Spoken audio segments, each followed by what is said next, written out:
পুরোটা হইল গিয়া আমার খবর পাইয়া গেছো আমরা ফুলারা। তোমার নাম কি দা? আরে মারছে কি কারণে? আমার নাম মোহাম্মদ সুজন মিয়া। হ্যাঁ, তুমি বাড়ি 10 নম্বর ইউনিয়ন, ওয়ার্ড হলো 9 নম্বর। আমি মোমবাতির এজন আসলাম। হ্যাঁ, এখানে এজন তাহলে আমি জাল ভোট উঠতে দিছি না। এ কারণে এরা পরিকল্পনা ভাবে আমার ওই আক্রমণ করছে আমি বাড়িতে। এরা কয়েকজনে এখানের মাঝে আব্দুল হাই, এরপরে শ্রাবণ, আরো আছে কয়েকলা ইভাস থেকে ধরে সবাই 8-10 জন। কিতা জামা আছে? ওই হাতের মাঝে আছিল তা চাবুকের মতো নয়, এটার নাম আমি চিনি না সঠিক। স্টিলের মতো নয়, এটা টিপা দিলে লম্বা হয়। এটা বাইরেছে আর লাঠি আছিল, এরা তো কয়েকজন না তো লাঠি আছে, ইফাজে অত বড় লাঠি দিছে। আমি তো এটা ভাবছিও না এরা একসাথে চলি, এরা এইভাবে পারবো, এটা আমি বাবারও কথা না।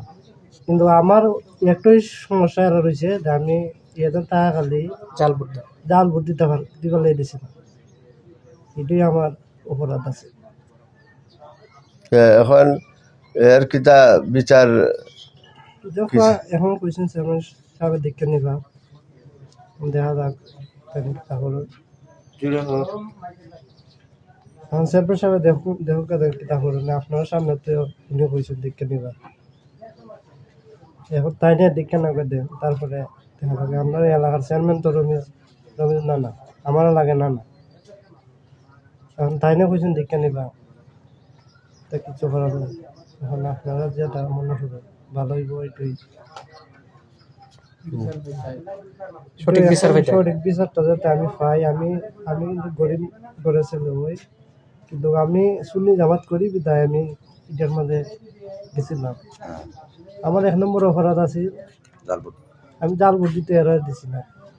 মোমবাতি এজেন্ট এরা তো ক্ষমতা সাজিল, এর সাথে কোনো আমরা গরিব মানুষ কোনো পারবো না। আপনারা কাছে এটি দাবি আমার যাতে সঠিক বিচারটা আমি যাতে পাই। বাংলাদেশের নাগরিক হিসেবে আমি বুঝাইতে পারি, কিন্তু এরা যে এইরকম ভাবে মারবো, এটা তো বাংলাদেশের এটা বাংলাদেশের পরিচয় না, এটা বাংলাদেশের কালচারও না। বাংলাদেশ এটা গণতান্ত্রিক বাংলাদেশ। এখন এরা এটা যদি এরা জোর করে মারে আমার তো কিছু করতে পারতাম না। আমি এরা না, আপনারা কাছে এটাই দাবি কি আমি যাতে সঠিক বিচারটা যাতে পাই।